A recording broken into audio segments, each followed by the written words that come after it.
Hey everyone, it's me, Downtown Josh Brown. I'm here with my friend Rob Passarella, and we want to tell you about probably the book that you should be reading this summer. Let's tell everyone what it's called, and then we'll get into what it's about. This is Only the Dead by Jack Carr. You are fired up about this book. Tell us why. Josh, there's no reason not to be fired up, right? You have to really enjoy. Strong start. Okay. Yeah, it Say could more. be. Say Could more. be.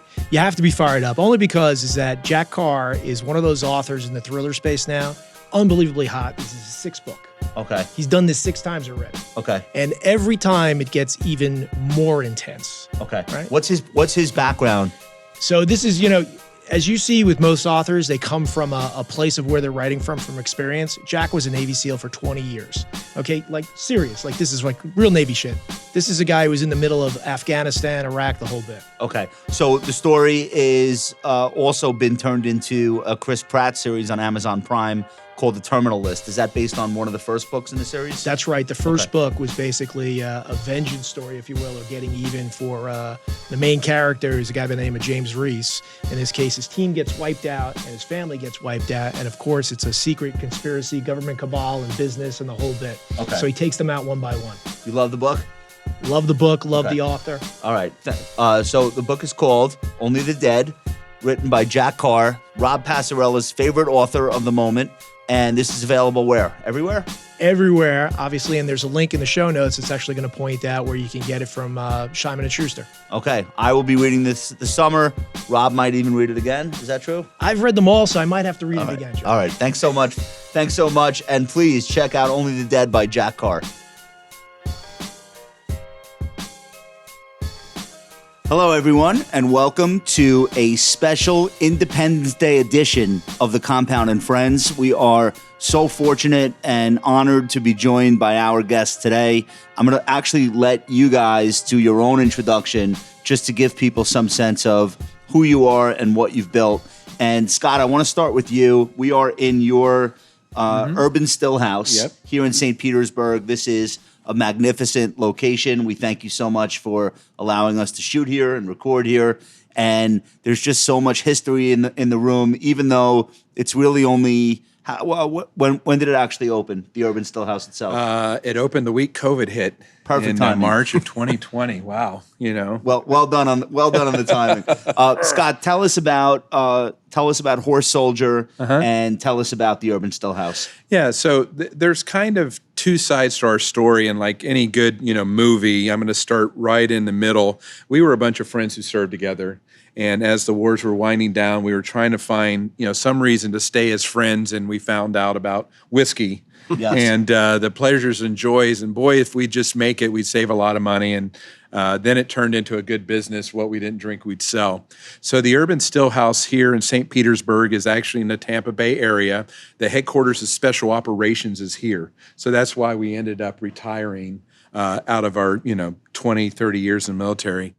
And we wanted to build a home base, a place where Peter Pan's hideout, a little more upscale as you get older, and we built a beautiful restaurant.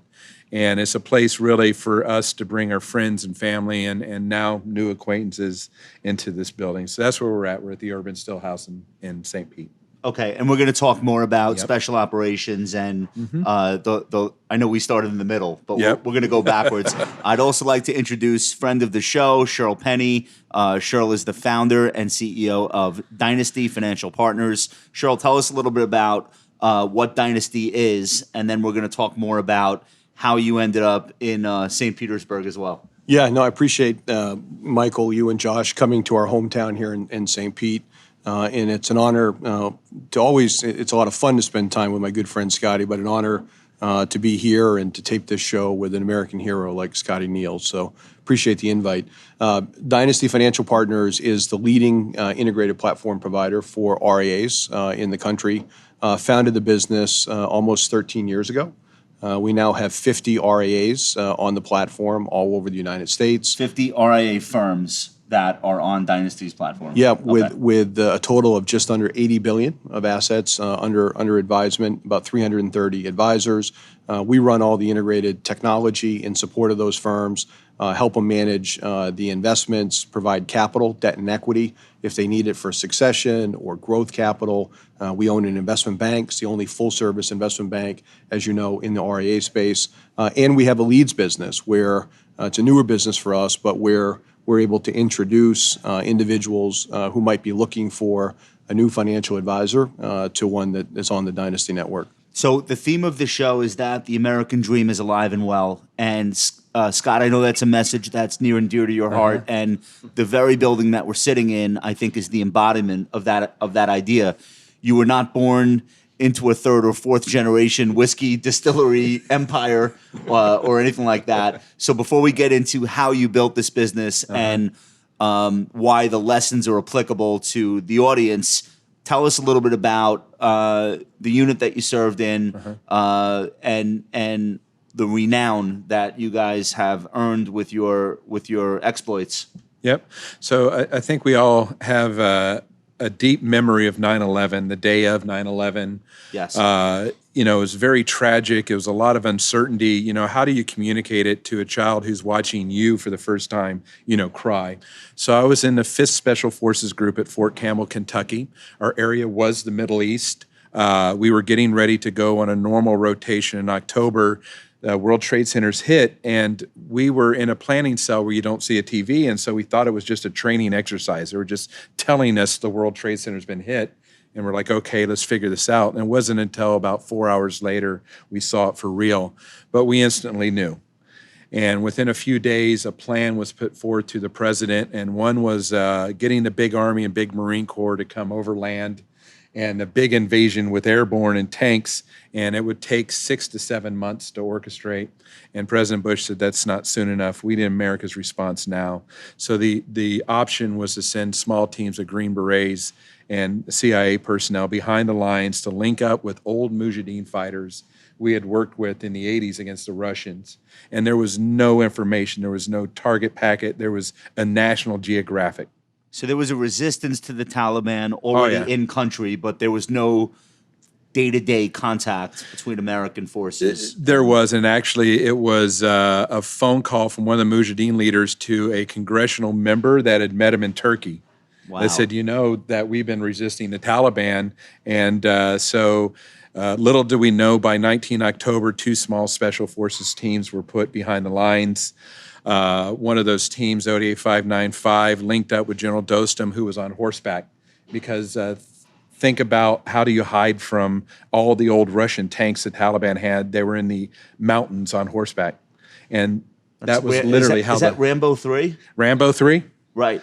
Who knew So how predictive that was? Yeah. But that is how they have fought for centuries. The horses were really remnants of the Mongolians that left them there. So you're looking at basically the 19th century versus the 20th century, enabled by American special forces with the most advanced technology. And Mark was able to raise a horse cavalry of over 3,500 cavalry and 1,000 infantry in 3 weeks. And just imagine, these were only 30-year-old men. And so I had another special mission that complemented that as well.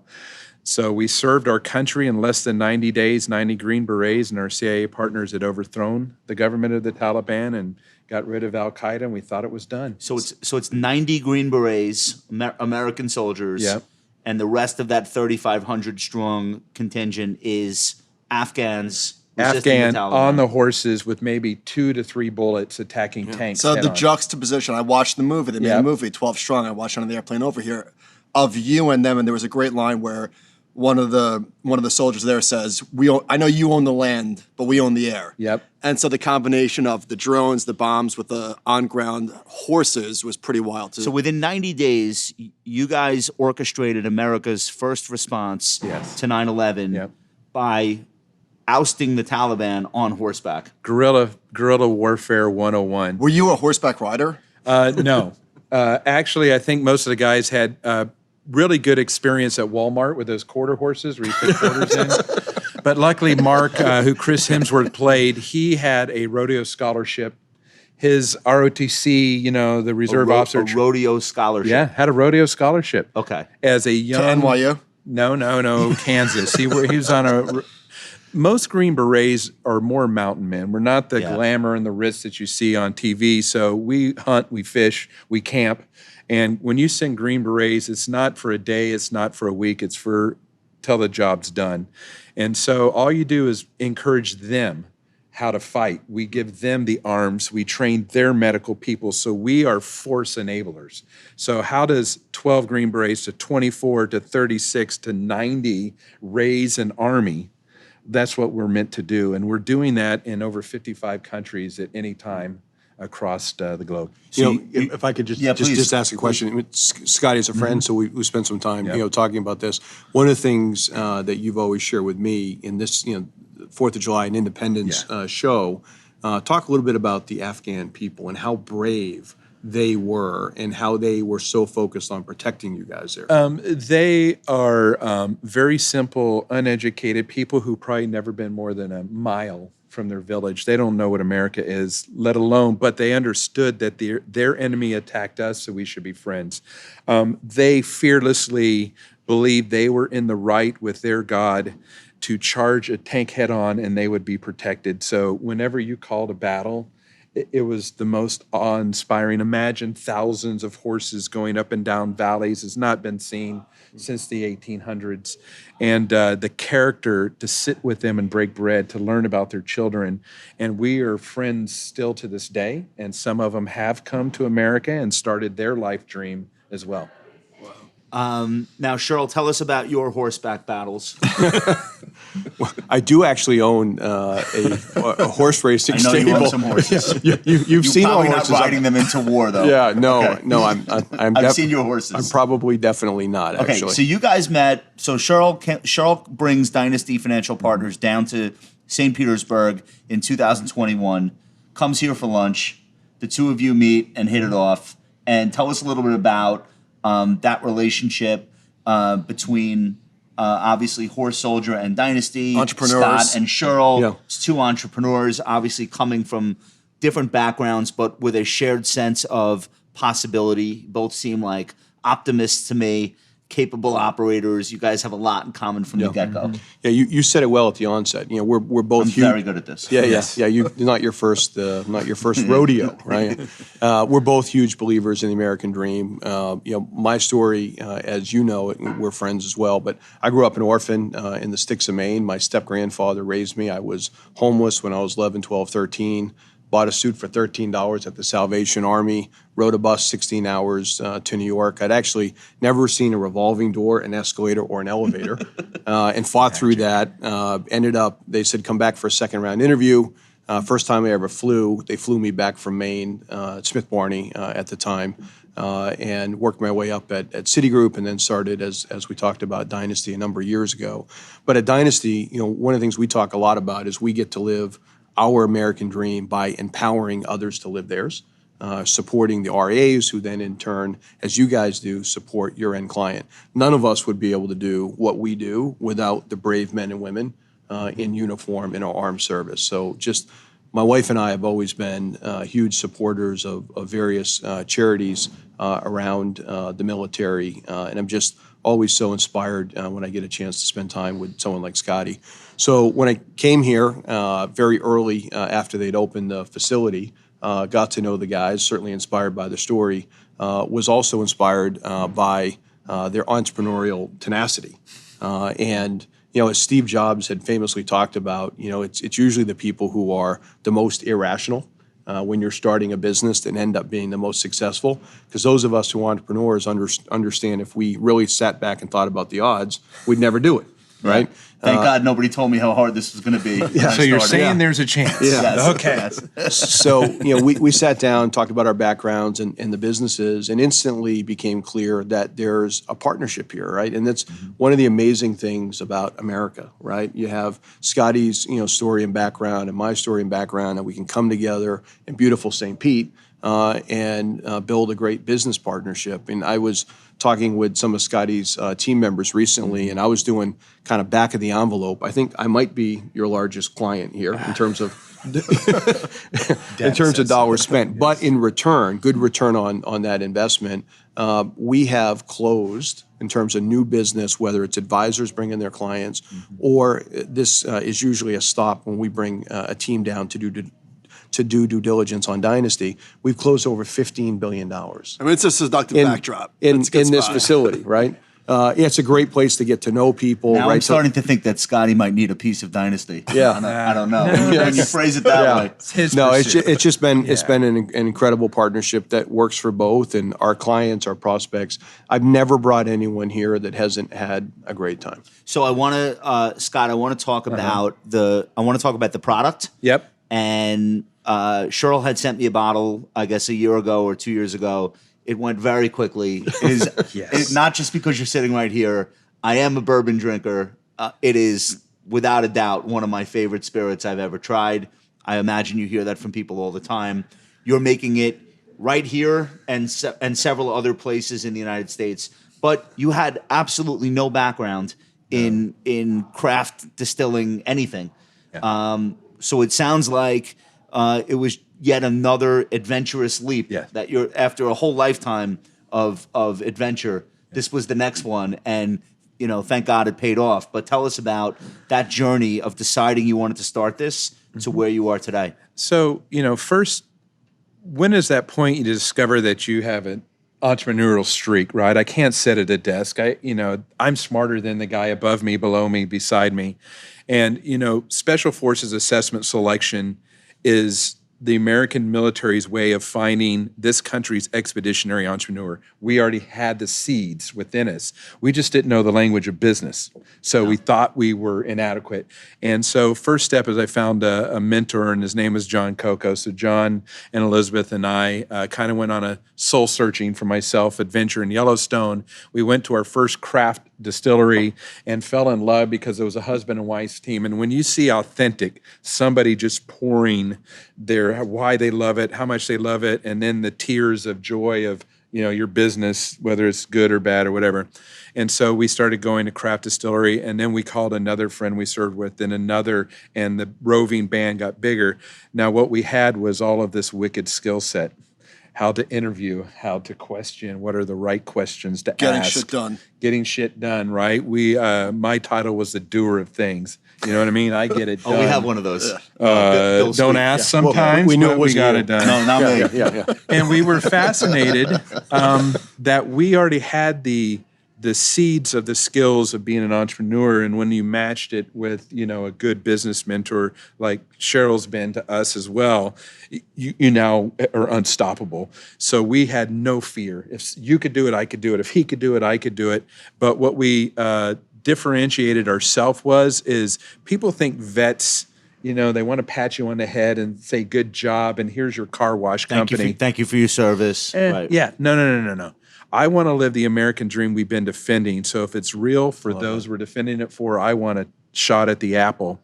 And if you look throughout history of whiskey in America, it has been soldiers coming home. Pappy Van Winkle, their family served is that Jim right? Beam. Yeah. Oh, wow. There's not one history of American whiskey that wasn't a family that served, whether it's the Revolution, War of 1812 with Colonel Taylor. You see what I mean? So our history. Jim Beam was a person? Yes. Okay. See what I mean? Yeah. So all of this is the history of America, is the history of serving your country and then coming home and starting a business. So that's what we did. And would I do this again? Yeah. Well, now you know. That's every question. Hold on a second. Let me start here. So you started in 2015. So it has not been that long. 8 years. But you've made a lot of progress. We have punched above our weight class. We listened at every turn. We asked companies that failed and companies that were successful. What made us different is we weren't pursuing the acquisition, the sale. We don't know what money is. We have accolades of movies and statues. Doesn't mean anything to us. We want to leave our kids 100-year future. And long after we're dead, when our footlockers full of war medals and everything mean nothing, we've built the truth of this American brand. Something that endures. Endures. Yeah. Yeah, I mean, look, you guys know this in building your business too. Adversity builds character. Yeah. Right. And I think it ends up being, when you look back, a blessing. When we started our business, we started with only $5 million in capital. That's all I raised from investors. And we had an incredible focus on capital stewardship. right? Trying to do more with less, and it builds incredible discipline in the business as you scale. And I know that's been the case for Scotty and the team here at Horse Soldier as well. You guys are mostly bootstrapped. We were in the beginning. It was John's money from his successes, and then money is inventory. What can it buy you? Can it buy you more ingredients? More, and that's how we did it. Luckily, we had a small retirement, gracious government retirement, but it was enough, and it seeded us. And what I've learned from my mentors and from Shirl and everything is the business of business, how to keep it at the next level, how to keep the culture, how to keep control, how to keep the vision, because there are predators, and how not to be vulnerable. So I want to ask you about that, Yeah. because we're living through that challenge now, and I think we're meeting it. We started with a very small core of people with very specific shared ideas about taking care of clients, and no compromise. And I think the hallmarks of our business in the early days were transparency. Everything we do internally, we write blog posts about and tell the whole world. There's no secrets. Like these were some of the core. We've gone from 4 or 5 people to now 58 people. How do you preserve that with a larger population of people from different walks of life, from different regions of the country? You're scaling this business now. You must have answers to that question as you hire and try to reproduce yourselves and try to instill the things that built this place to the next generation of workers so that they can carry on those traditions. Culture, number one. If you have to build and realize what your true culture is, and then how to share that and because we have a problem that people will say, well, I wasn't a horse soldier, so I don't know if I belong with you. You have to embrace them as a teammate, right? You're now equal. You have to make them feel a part of that. Exactly, even though they weren't. and they have to own problems like you own them. So transparency becomes the issue. So actually, Jimmy Butler had a great quote the other night. He was asked about the role players on his team stepping up, and he said, "I don't see them as role players. I see them as teammates." They are. And everybody is our replacement, right? So in the military, if I go down, who's going to carry the flag and the banner and the mantle? And sometimes you don't see that in the business world. And Shirl and I talk about it when we talk about leadership, and over-empowering those and let them demonstrate they're capable, or do they need to be trained? So your first investment is the people underneath you, because I need to get to bigger problems. That's such a great thing. I wanted to ask you about this, but that was a great layup. So when you have a small business, you have small problems. And business is nothing but problems. And if you have big problems, you have a big business. And it's a blessing. But that's all that business is putting up fires, dealing with problems. So sure, I'd love to get your take on how you deal with problems. And especially, I'm sure your problems are big ones. They all are. Yeah, I mean, it's all relative, right? Certainly bigger ones that are out there too. But one of the things that I've heard you say, which I think is similar with all 3 of our businesses, is oftentimes we create fans first that then become clients, right? Or business partners. And it's rare that we would engage with someone who isn't already familiar with what we do, or they followed us on social media or whatever it might be. And I think similar is true with Scotty. I think, look, when you talk about culture, that needs to be consistent over time. But one of the challenges, and I think to me, one of the hardest part of leadership is not everyone is right, for every mission, right? And not everyone who got you here, right, is the right team member to get you there.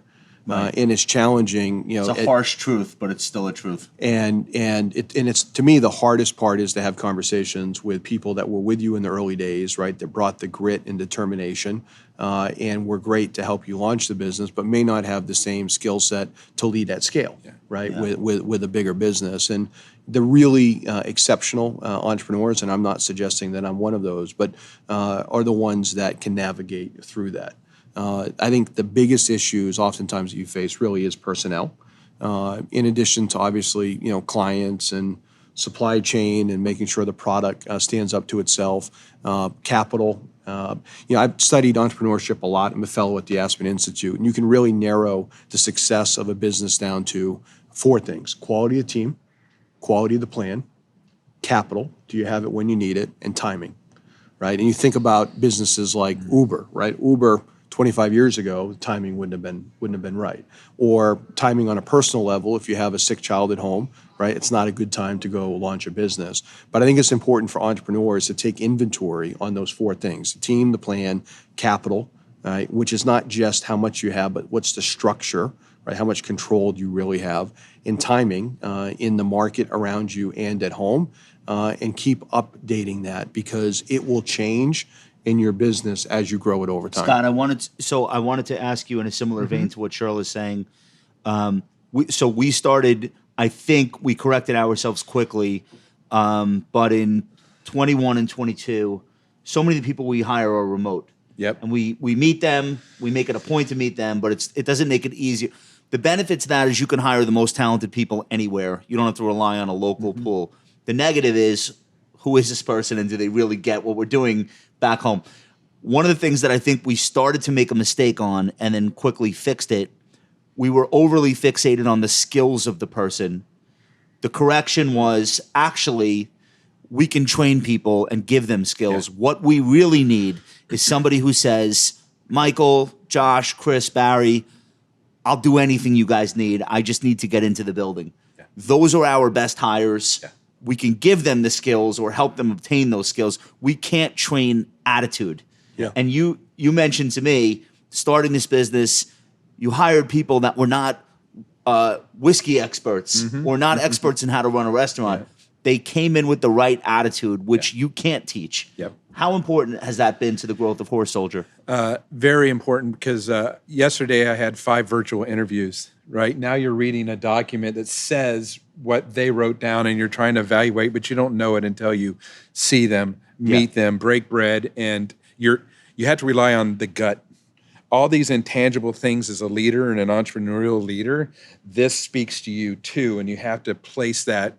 Especially as we expand. Meaning your own gut feeling about a person. Yeah. Well, you could have the greatest gut in the world, but you're going to bat, if you're incredible, 70%. I mean, I'm making that number up. So what we 70 to 80 would be all time. Yeah. So what we did was, we're not hiring anyone without physically meeting them in person, going to dinner, having drinks, learning who they are. You can't do that over Zoom. No. Yeah.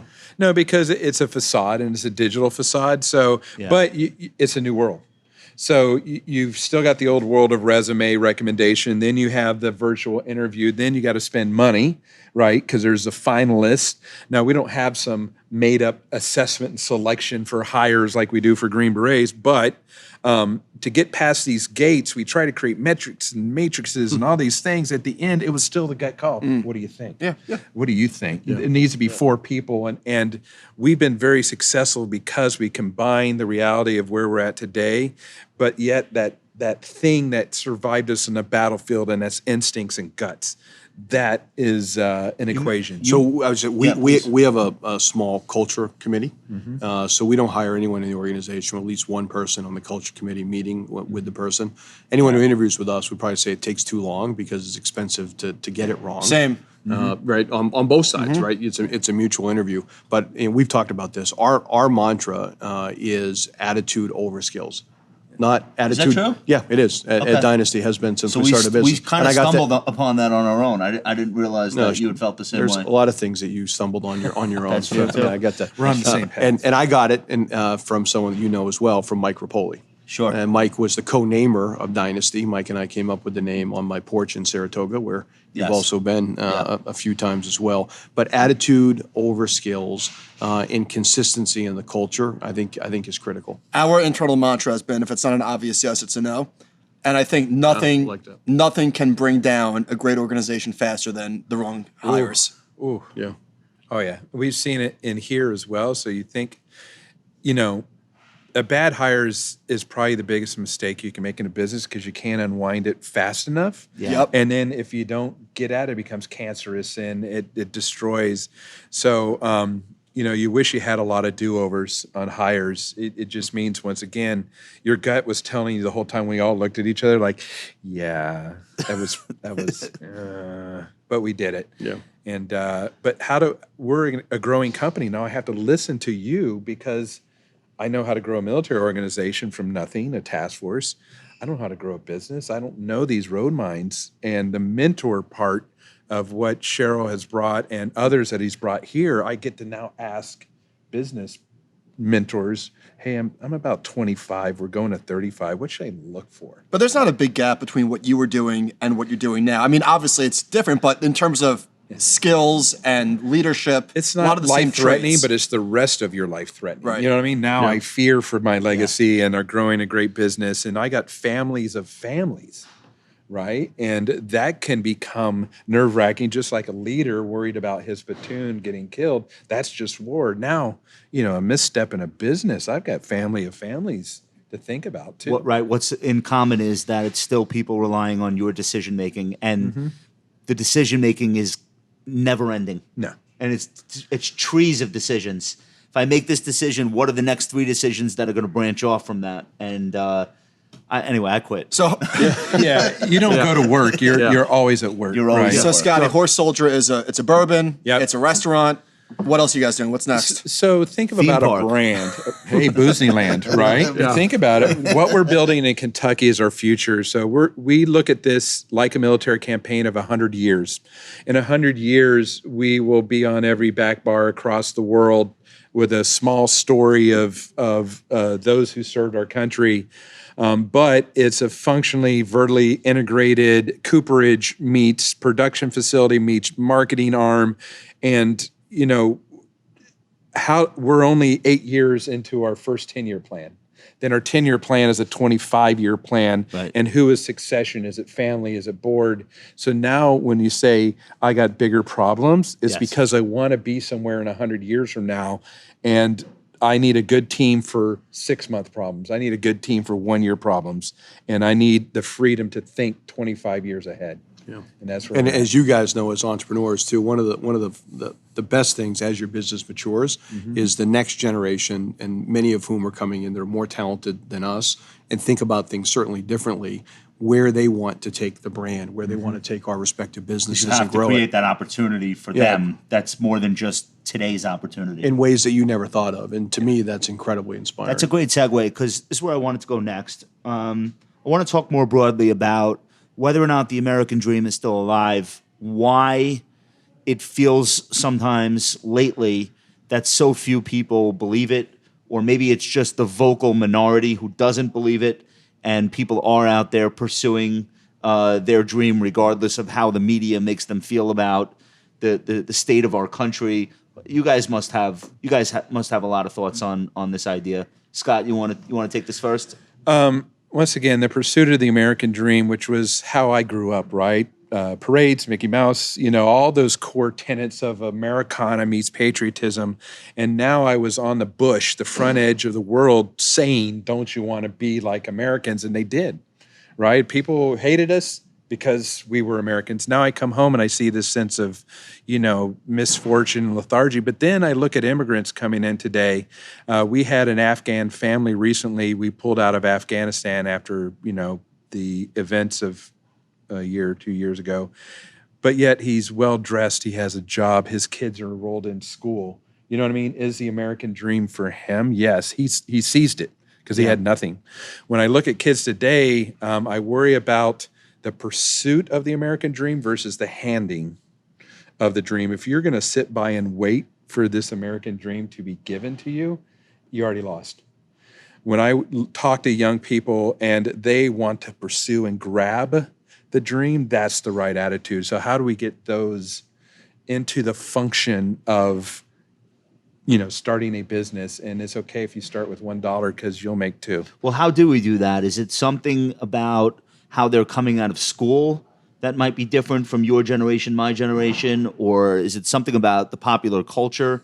Like, what do you think it is that might be stopping people before they start? It started back when we had nothing as a family growing up, but we had everything as a family. And then if I wanted something extra, I had to have a paper route, right? And I got fired because I missed my thing 2 days in a row. You know what I mean? I got my first paycheck and I lost my mind. All those simple, subtle teachings of life, is because we weren't coddled in my generation. So I just wonder about the pursuit of teaching, how to hustle, how to be thrifty, how to, handle failure, all of that, and be allowed to fail as a parent.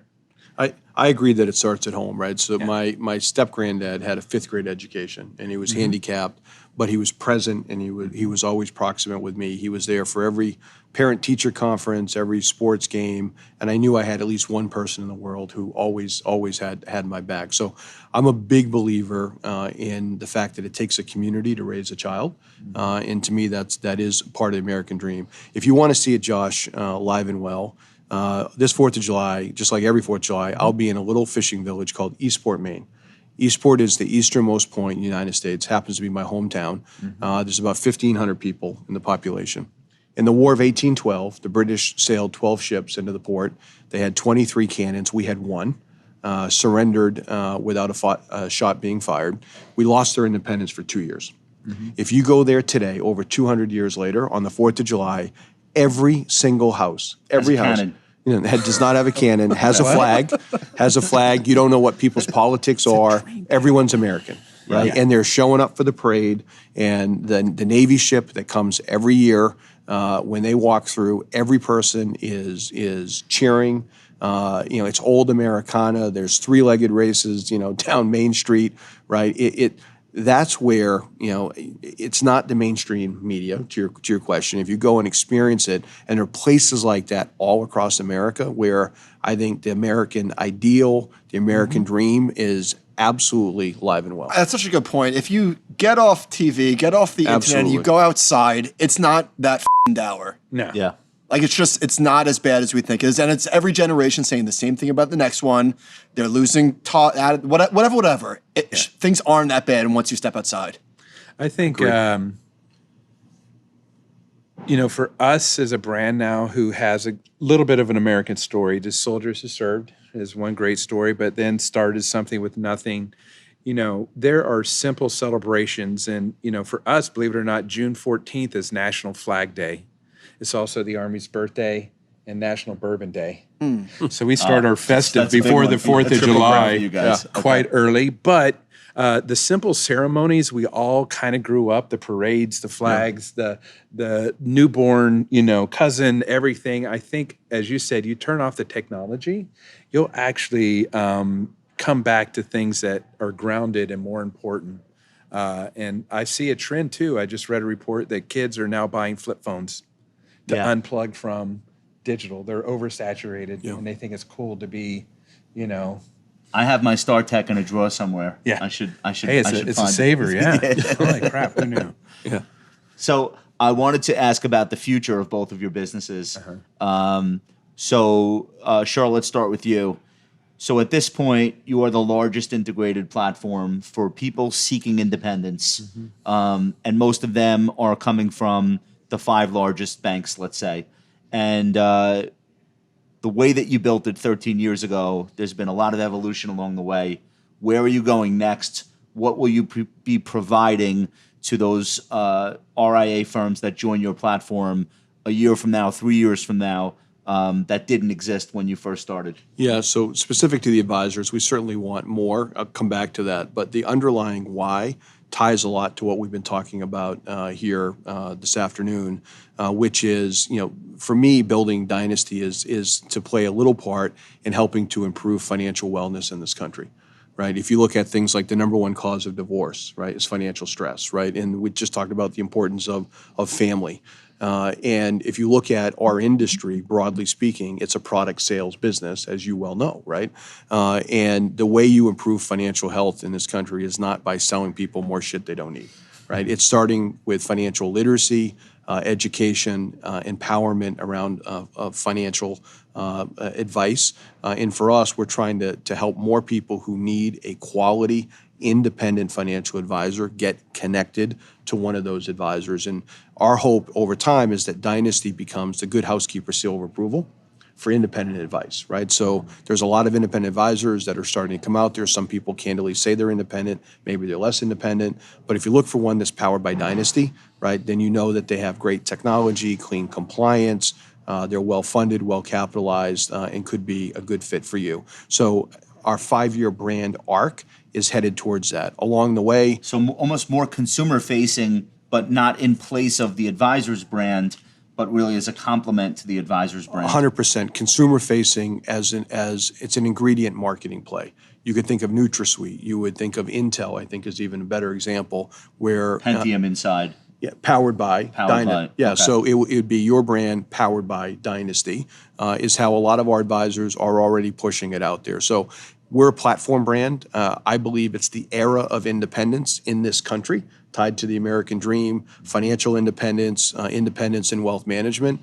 And for us, we're going to invest in everything that makes that easier for advisors to build better businesses and to take better care of their clients. And Scott, where are you guys going? I know there are plans to build facilities and expansion across states. Tell us a little bit about where Horse Soldier is headed. Yeah, so number one is effective partnerships. If you want to go fast, go alone. If you want to go far, go together, right? So we built some great partnerships in Salesforce, and Gallo family came in and gave us that sales strength.